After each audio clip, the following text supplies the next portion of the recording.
नादाय कृष्ण पृष्ठाय भूतले श्रीमते भक्ति वेदांत स्वामिनिते नामिने हरे कृष्ण कृष्ण कृष्ण हरे हरे हरे राम राम राम हरे हरे। श्रील ऐसी भक्ति वेदांत स्वामी प्रभुपाद की जय। आचार्य महात्मा गांधी जी की जय। भगवद गीता 2020 में आपका स्वागत है। आज की श्लोक संख्या 9वें अध्याय का 8वां श्लोक है। भगवान ने 9वें अध्याय के 7वें श्लोक अर्थात कल हमने जिस श्लोक की चर्चा की थी वहां से भगवान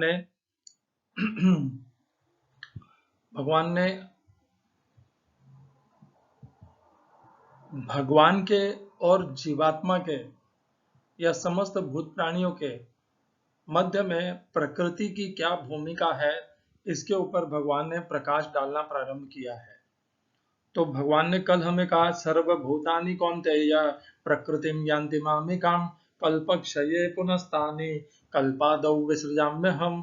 अर्थात हे कुंती पुत्र, जितने भी भूत प्राणी हैं वे सब मेरी प्रकृति को कल्प के अंत में प्राप्त होते हैं और उन्हें कल्प के प्रारंभ में मैं पुनः उनकी संरचना करता हूँ।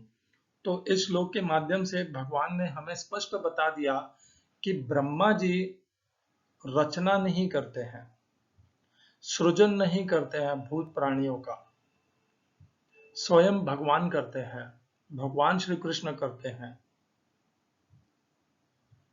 ब्रह्मा जी के दिवस के प्रारंभ होते ही कल्प का प्रारंभ होता है। कल्प का प्रारंभ होते ही भगवान समस्त भूत प्राणियों की का सृजन करते हैं और ब्रह्मा जी के दिवस में इस प्रकार 1000 कल्प होते हैं और रात्रि के प्रारंभ होते ही ब्रह्मा जी का दिन अंत हो जाता है और उसी के साथ में सारी सृष्टि नष्ट हो जाती है और अव्यक्त में समा जाती है, अव्यक्त प्रकृति में। यहाँ पर भगवान ने कहा है कि प्रकृति को प्राप्त होती है और 8वें अध्याय के 19वें श्लोक में भगवान ने कहा है कि अव्यक्त को प्राप्त, अव्यक्ताद्व्यक्त यः सर्वाः प्रभवन्त्यः रागमे रात्रागमे प्रलीयन्ते अव्यक्ताद्व्यक्त संग के, वहां पर कहा है अव्यक्त को, अर्थात अव्यक्त और प्रकृति एक ही है। हमने कल किया था 8वें अध्याय का 19वें श्लोक, इसको जोड़ करके 8वें अध्याय का 18वां श्लोक है वह अव्यक्ताद्व्यक्त यत् सर्वाः प्रभवन्त्यः रागमे रात्रागमे प्रलीयन्ते तत्रैवा अव्यक्त संज्ञके।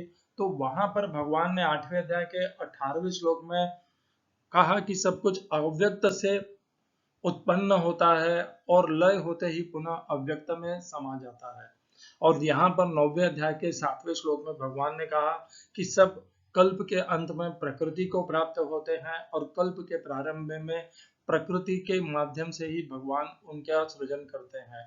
अर्थात बहुत सरल हो गया कि अव्यक्त और प्रकृति एक ही है, वे भिन्न भिन्न नहीं है। आज भगवान इसी रिश्ते को और गहराई से बताएंगे। प्रकृति का जो भूमिका है समस्त भूत प्राणियों के और भगवान के मध्य में, भगवान सृजन करते हैं, अंत करते हैं, लय करते हैं, विनाश करते हैं और इसके मध्य में प्रकृति की क्या भूमिका है उसके ऊपर आज भगवान और विशेष प्रकाश डालेंगे। आज की श्लोक संख्या 9वें अध्याय का 8वां श्लोक प्रकृतिं स्वाम अवष्टभ्य विसृजामि पुनः पुनः भूतग्राममिमं कृष्णम अवशं प्रकृतेर्वशात्। हिंदी अनुवाद गीता यथारूप श्रील प्रभुपाद। संपूर्ण विराट जगत मेरे अधीन है, यह मेरी इच्छा से बारंबार स्वतः प्रकट होता रहता है और मेरी ही इच्छा से अंत में विनष्ट होता है। गीता यथारूप Srila Prabhupada. English translation Gita as it is Swami Prabhupada. The whole cosmic order is under me. By my will it is manifested again and again, and by my will it is annihilated at the end. प्रकृतिम, प्रकृति में स्वाम, मेरी निजी अवष्टभ्य, प्रवेश करके अवष्टभ्य विसृजामि उत्पन्न करता हूं पुनः पुनः बारंबार। दूसरी पंक्ति, भूत ग्रामम समस्त भूत प्राणियों के समुदाय को, इमम इस, कृष्णम संपूर्ण, वशम अवशम स्वतः, प्रकृति प्रकृति के की शक्ति के वशात वश में। तो आप देखेंगे यहाँ पर प्रभुपाद ने जो लिखा है कि प्रकृति के अंत में उनका विनाश करता हूं, ये ऐसा इसके शब्दार्थ में नहीं आया है, परंतु प्रभुपाद ने उसके अनुवाद में वह दिया है। यहाँ पर प्रभुपाद ने शब्दार्थ में वह नहीं दिया है। तो इस श्लोक का तात्पर्य पढ़ते हैं गीता यथारूप स्वामी प्रभुपाद द्वारा। यह भौतिक जगत भगवान की अपराशक्ति की अभिव्यक्ति है। इसकी व्याख्या कई बार की जा चुकी है। सृष्टि के समय यह शक्ति महत्त्व के रूप में प्रकट होती है, जिसमें भगवान अपने प्रथम पुरुष अवतार महाविष्णु के रूप में प्रवेश कर जाते हैं। वे कारणार्णव में शयन करते रहते हैं और अपने श्वास से असंख्य ब्रह्मांड निकालते हैं, और इन ब्रह्मांडों में से हर एक में वे गर्भोदकशाही विष्णु के रूप में प्रवेश करते हैं। इस प्रकार प्रत्येक ब्रह्मांड की सृष्टि होती है। वे इससे भी आगे अपने आप को क्षीरोदकशाही विष्णु के रूप में प्रकट करते हैं, और यह विष्णु प्रत्येक वस्तु में, यहाँ तक कि प्रत्येक अणु में प्रवेश कर जाते हैं। इसी तथ्य की व्याख्या यहाँ हुई है। भगवान प्रत्येक वस्तु में प्रवेश करते हैं। जहाँ तक जीवात्माओं का संबंध है, वे इस भौतिक प्रकृति में गर्भस्थ किए जाते हैं, और वे अपने अपने पूर्व कर्मों के अनुसार विभिन्न योनियां ग्रहण करते हैं। इस प्रकार भौतिक जगत के कार्यकलाप प्रारंभ होते हैं। विभिन्न जीव योनियों के कार्यकलाप सृष्टि के समय से ही प्रारंभ हो जाते हैं। ऐसा नहीं है कि ये योनियां क्रमशः विकसित होती है। सारी की सारी योनियां ब्रह्मांड की सृष्टि के साथ ही उत्पन्न होती हैं। मनुष्य, पशु, पक्षी ये सभी एक साथ उत्पन्न होते हैं, क्योंकि पूर्व प्रलय के समय जीवों की जो जो इच्छाएं थी वे पुनः प्रकट होती हैं। इसका स्पष्ट संकेत अवशम शब्द से मिलता है कि जीवों को इस प्रक्रिया से कोई सरोकार नहीं रहता है। पूर्व सृष्टि में वे जिस जिस अवस्था में थे, वे उस अवस्था में पुनः प्रकट हो जाते हैं, और यह सब भगवान की इच्छा से ही संपन्न होता है। यह भगवान की अचिंत्य शक्ति है। विभिन्न योनियों को उत्पन्न करने के बाद भगवान का उनसे कोई नाता नहीं रह जाता। यह सृष्टि विभिन्न जीवों की रुचियों को पूरा करने के उद्देश्य से की जाती है, अतः भगवान इसमें किसी तरह से बद्ध नहीं होते हैं। ओम अज्ञानतिमिरन्धस्य ज्ञानाञ्जनशलाकया चक्षुरुन्मीलितं येन तस्मै श्री गुरुवे नमः। एकम शास्त्रम देवकी पुत्र गीतम, और किसी ब्रह्म संहिता का कोई और वैदिक शास्त्र का आधार मत लीजिए। एको देवो देवकी पुत्र एव, एको मंत्रस्तस्य नामानि यानि, कर्मापेकम तस्य देवस्य सेवा। हरे कृष्णा। प्रकृतिं स्वाम अवष्टभ्य विसृजामि पुनः पुनः, भूतग्राममिमं कृष्णं अवशं प्रकृतेर्वशात्। भगवान कहते हैं, मैं मेरी प्रकृति के भीतर प्रवेश करता हूँ। भगवान ने प्रकृति को मेरा कहा। इसके पहले भी भगवान ने, हमने कल जिस श्लोक की चर्चा की थी 7वें श्लोक में, उसमें भी भगवान कहते हैं, भगवान प्रकृति को अपना कहते हैं। सर्वभूतानि कौन्तेय प्रकृति यन्ति मामिकाम, मेरी प्रकृति को।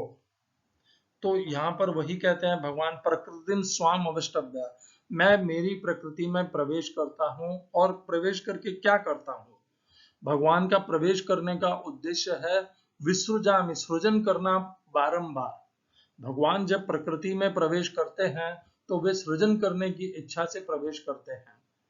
भूत ग्रामम इमं कृष्णम, ये किसको पुनः बार बार सृजन करते हैं? संपूर्ण भूत प्राणी के समुदाय को।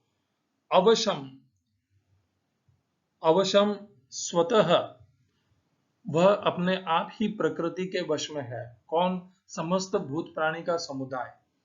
श्लोक के तात्पर्य में प्रभुपाद ने बहुत अच्छे महत्वपूर्ण ज्ञान हमें प्रदान किया। यह सत्य है कि सारी की सारी योनियां एक साथ ही उत्पन्न होती हैं। जो डार्विन थियरी है कि पहले मनुष्य बंदर था, बंदर से मनुष्य बना, ये सब बकवास है, एकदम झूठी थियरी है। कई विदेशी देश डार्विन थियरी को झूठी थियरी मानते भी हैं। हमारे यहाँ तो यह निश्चित रूप से ही इसे मान ही लेना चाहिए कि यह झूठी है, क्योंकि हम जिस रामायण की चर्चा करते हैं वह त्रेता युग से प्रारंभ होती है, सतयुग से प्रारंभ होती है।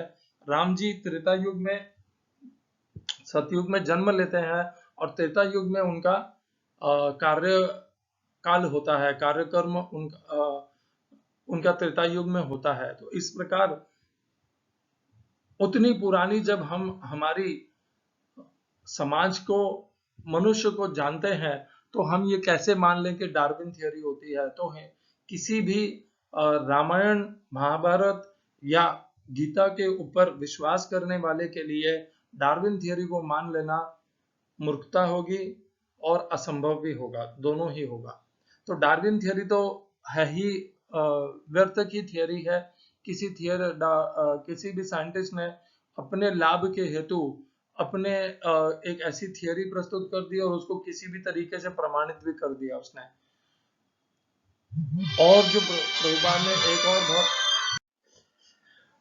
प्रभुपाद ने एक और बहुत महत्वपूर्ण बात बताई इसमें कि भगवान प्रकृति में प्रवेश करते हैं और उन्होंने कारणोदक्षाई विष्णु, गर्भोदक्षाई विष्णु, इस प्रकार अलग अलग महाविष्णु, ऐसे 3 प्रकार के विष्णुओं का वर्णन किया।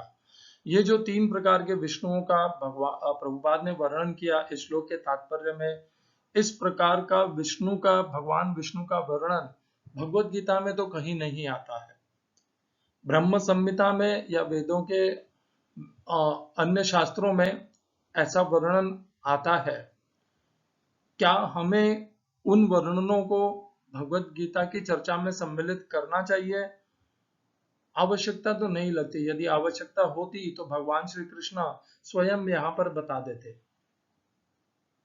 भगवत गीता एक योग शास्त्र है। उसका उद्देश्य है जीवात्मा को परमात्मा अर्थात जीवों को भगवान श्री कृष्ण से जोड़ना और उन्हें वहां पर पहुंचाना, उनका स्थानांतरण करना इस विनाशी, परिवर्तनशील, अनित्य जगत से उन जीवों का भगवान के सनातन धाम, नित्य धाम, अविनाशी धाम में स्थानांतरण करना। यह महत्वपूर्ण क्षमता केवल और केवल भगवत गीता में है।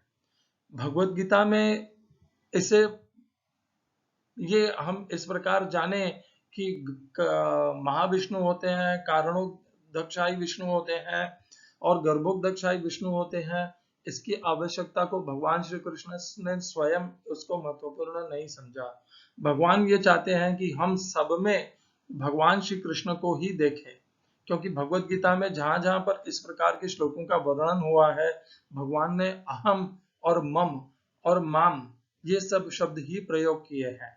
जब ऐसा भगवत गीता का पूरा भाष्य है, भगवान की इच्छा है और भगवान के हम अनुयायी हैं, तो हमें ये महाविष्णु, कारणोदक्षाई विष्णु और गर्भोदक्षाई विष्णु के चर्चा में विशेष महत्व नहीं देना चाहिए, ऐसा मेरा अनुरोध है। आपको स्वीकार हो तो आप वैसा कीजिए। हम पुनः आ जाते हैं प्रकृति और समस्त भूत प्राणियों के संबंध में। तो भगवान कहते हैं कि प्रकृति में वे प्रवेश करके बार बार समस्त भूत प्राणियों की संरचना करते हैं, सृजन करते हैं। और वे ऐसा क्यों कर पाते हैं? इसलिए कर पाते हैं क्योंकि सारे भूत प्राणी प्रकृति के वश में हैं।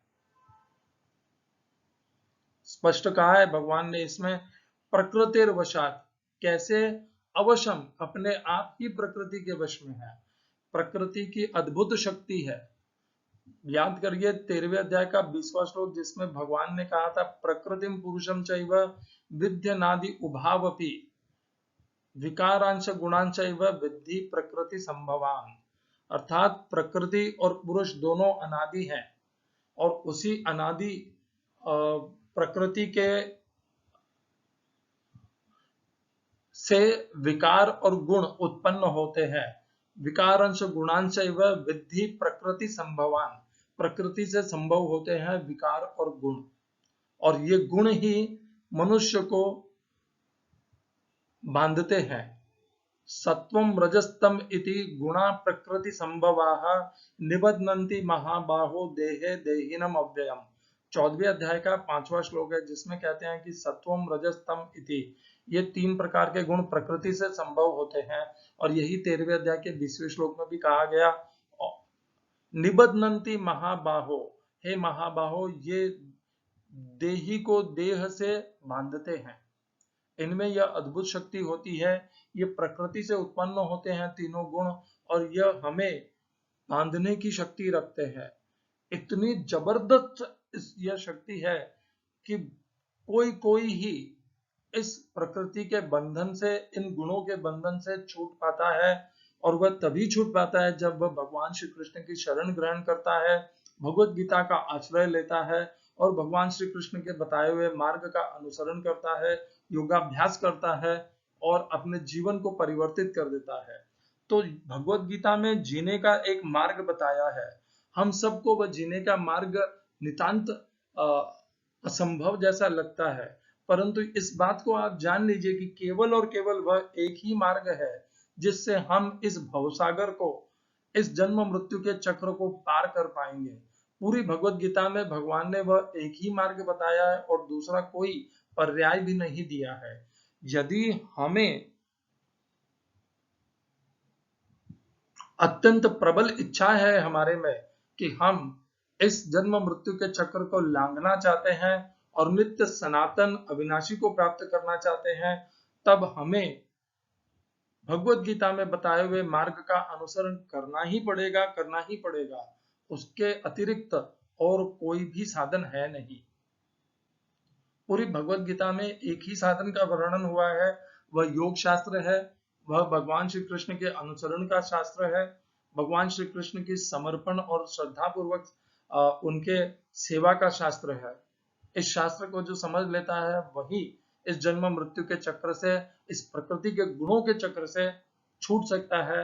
और इसका वर्णन ये भगवान यहाँ पर आने वाले श्लोकों में बताने वाले हैं कि कैसे भगवान के शरण में जाने से मनुष्य प्रकृति तथा उनके तीनों गुणों के से छूट सकता है। उनकी जो जबरदस्त पकड़ है गुणों की, देही को देह से बांधने की, उस पकड़ से छूट सकता है। और केवल वह एक ही साधन है उससे छूटने के लिए। जब तक हम उस श्लोक तक नहीं पहुंचते, 2 श्लोक आगे ही आने वाला है वह श्लोक, तब तक हम यह समझ लें कि प्रकृति के से उत्पन्न प्रकृति के जो गुण हैं उनमें अद्भुत बल है, प्रभाव है, वे अत्यंत महान हैं जीवात्मा को इस देह से बांधने के लिए। इतना प्रबल उनका प्रभाव है कि परवश कर देते हैं मनुष्य, जीवात्मा को मोहित कर देते हैं, परवश कर देते हैं। इसी से संबंधित कुछ और श्लोक लेंगे भगवत गीता के। पहला श्लोक है, ममैवांशो जीवलोके जीवभूतः सनातनः मनःषष्ठानि इंद्रियाणि प्रकृति स्थानि कर्षति। ये 15वें अध्याय का 7वां श्लोक है। भगवान कहते हैं, मम एव अंशः जीवलोके, इस मृत्यु लोक को, इस मनुष्य लोक को भगवान ने जीव लोक कहा है। जीवभूत, इस जीव लोक के जीवभूत जितने भी हैं वे सब मम एव अंश, मेरे ही अंश है, सनातन भी है। ममई वांशो जीव लोके जीवभूत सनातन, वे सनातन रूप से मेरे ही अंश हैं और सनातन भी है। दूसरी पंक्ति में जो भगवान कहते हैं वह हमारे लिए यहाँ पर महत्वपूर्ण है, 9वें अध्याय के 8वें श्लोक को समझने के लिए।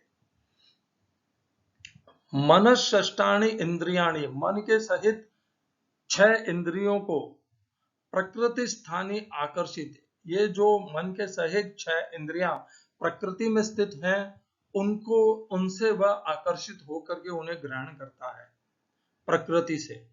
तो मनुष्य के बंधने का कारण क्या है? ये मनःषष्ठानि इंद्रियाणि, मन एक इंद्रिय है और इसके अतिरिक्त जो 5 और इंद्रियां हैं उन सब को समूह को, मन के सहित मन 1, 5 इंद्रियां, ज्ञानेंद्रियां, उनको मिला करके 6 षष्ठानि, षष्ठानि अर्थात 6 इंद्रियों के इस समूह को, मन को जोड़ करके ये सब प्रकृति में स्थित होते हैं और वहां से ही जीव उन्हें आकर्षित होकर के ग्रहण करता है, और जैसे ही जीव उन्हें प्रकृति से ग्रहण करता है, वहीं से वह प्रकृति के द्वारा बंधन में आ जाता है।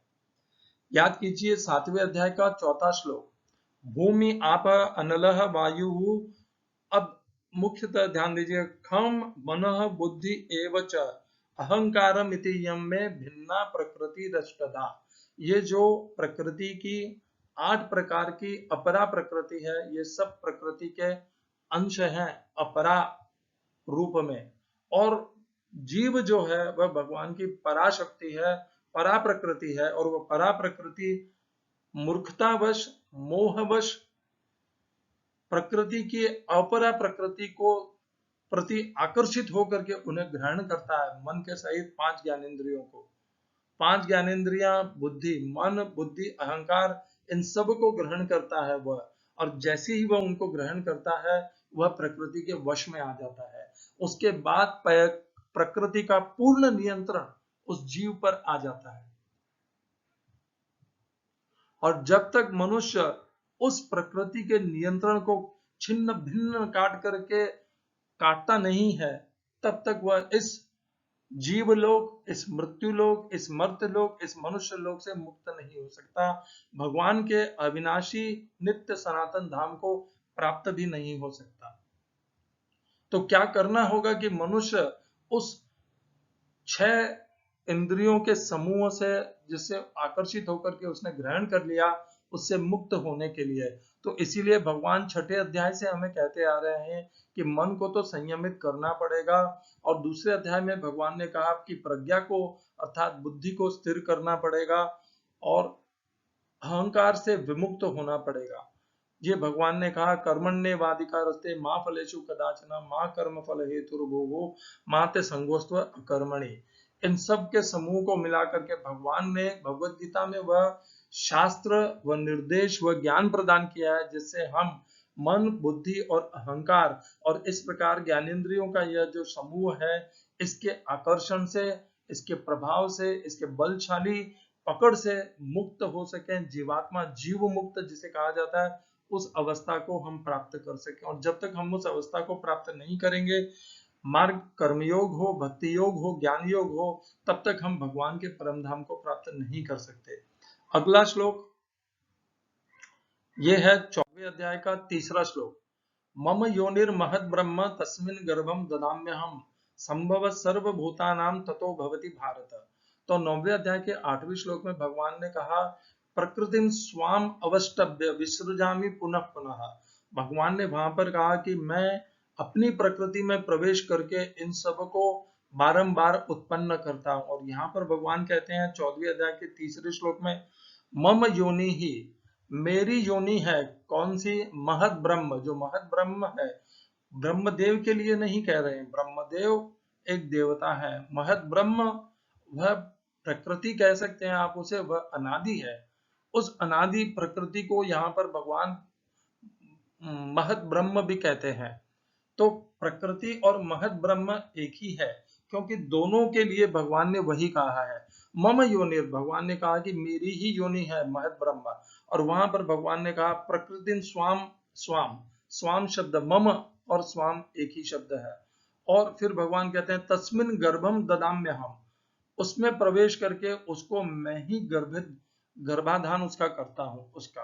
और वही भगवान यहाँ पर भी कह रहे हैं 9वें अध्याय के 8वें श्लोक में, प्रकृतिम स्वाम अवष्टभ्य, उस प्रकृति में प्रवेश करना अर्थात प्रकृति की योनि को गर्भधारण के लिए तैयार करना, वही प्रवेश करना कहा जाता है। तो प्रकृतिम स्वाम अवष्टभ्य विसृजामि पुनः पुनः। और 14वें अध्याय के 3रे श्लोक में भगवान ने कहा, मम योनिर महद ब्रह्म, महद ब्रह्म और प्रकृति एक ही है, तस्मिन् गर्भम ददाम्यहम, उस प्रकृति का, उस महद ब्रह्म का गर्भ कौन धारण करवाता है? मैं ही धारण करता हूँ। संभव सर्वभूतानाम ततो भवति भारत, और उसी के कारण ये जो प्रकृति का गर्भ धारण होता है, उसी के कारण समस्त भूत प्राणियों की उत्पत्ति और सृजन होता है, और कोई कारण है नहीं समस्त भूत प्राणियों के उत्पन्न होने का। न तो वह ब्रह्मदेव कर सकते हैं, न और कोई देवी देवता कर सकते हैं, न महादेव कर सकते हैं। केवल भगवान में वह अचिंत्य और दुर्लभ और विशेष महान शक्ति है कि वह प्रकृति में प्रवेश करके प्रकृति का ही गर्भाधारण कर देते हैं, जिसके कारण प्रकृति के द्वारा समस्त भूत प्राणियों की उत्पत्ति होती है, सृजन होता है। इसी श्रृंखला में अगला श्लोक है 14वें अध्याय का 4था श्लोक। सर्व योनिषु कौन्तेय मूर्तय संभवन्ति याः तासां ब्रह्म महद् योनिः अहम बीज प्रदः पिताः।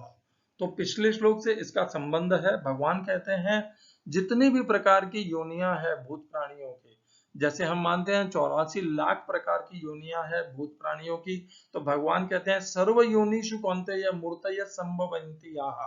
सब प्रकार की योनियों में जितने भी प्रकार की मूर्तय हैं वे सब मेरे द्वारा ही उत्पन्न होते हैं। संभवन्ति याः, उन सब का तासाम ब्रह्म महद् योनि, उन समस्त योनियों में जो भी उत्पन्न होते हैं और उन योनियों का उत्पत्ति करता ब्रह्म अर्थात प्रकृति तो माता है, क्योंकि उसके गर्भ है, जिसको गर्भ होता है उसे माता भी कहा जा सकता है, इसलिए मैंने माता शब्द का यहाँ पर प्रयोग किया है। वैसे भगवान ने उस श्लोक में माता शब्द का प्रयोग नहीं किया है, परंतु योनि शब्द माता से स्त्रीलिंग से जुड़ा हुआ है हमारे बुद्धि में, इसलिए मैंने यहाँ पर माया शब्द का माता शब्द का प्रयोग किया। तासाम ब्रह्म महद् योनि ही, तो भगवान ने कहा कि उन सब की ब्रह्म तो जो है वह महद् योनि है, अहम बीज प्रदः पिता, और मैं बीज प्रदान करने वाला पिता हूँ। जब पिता भगवान है तो निश्चित रूप से माता कौन होगी? ब्रह्म होंगे, महद् प्रकृति होगी, वही माता होगी, क्योंकि भगवान ने अपने आप को पिता का दे दिया स्थान। तो जब भगवान पिता है तो वह प्रकृति महद् ब्रह्म, ब्रह्म यह और अव्यक्त जिसे कहा जाता है वह माता का, योनि का, गर्भ का धारण करने वाले हैं। तो ये हमने पूरा समझा। हमने 9वें अध्याय के 8वें श्लोक को 15वें अध्याय के 7वें श्लोक से, 14वें अध्याय के 3रे और 4थे श्लोक से जोड़ करके क्या समझा, एक बार पुनः उसका सारांश कर लेते हैं। प्रकृतिं स्वाम अवष्टभ्य विसृजामि पुनः पुनः भूतग्रामम् इमं कृष्णम् अवश्यं प्रकृतेर्वशात्। भगवान कहता है मैं अपनी प्रकृति में प्रवेश करता हूँ। वहां पर 14वें अध्याय के 3रे श्लोक में भगवान कहते हैं महद् ब्रह्म कहते हैं प्रकृति को, और भगवान वहां पर भी यही कहते हैं कि मैं प्रवेश करता हूँ। वह महद् ब्रह्म तो योनि है और मैं बीज प्रदान करने वाला पिता हूँ। अवष्टभ्य विसृजामि पुनः पुनः, मैं बार बार सृजन करता हूँ। किसका? भूतग्रामम का। कैसे? क्योंकि वह सब भूतग्राम अवश्यम प्रकृतिर्वशात्, वह प्रकृति के वश में है अपने आप ही। क्यों है प्रकृति के वश में?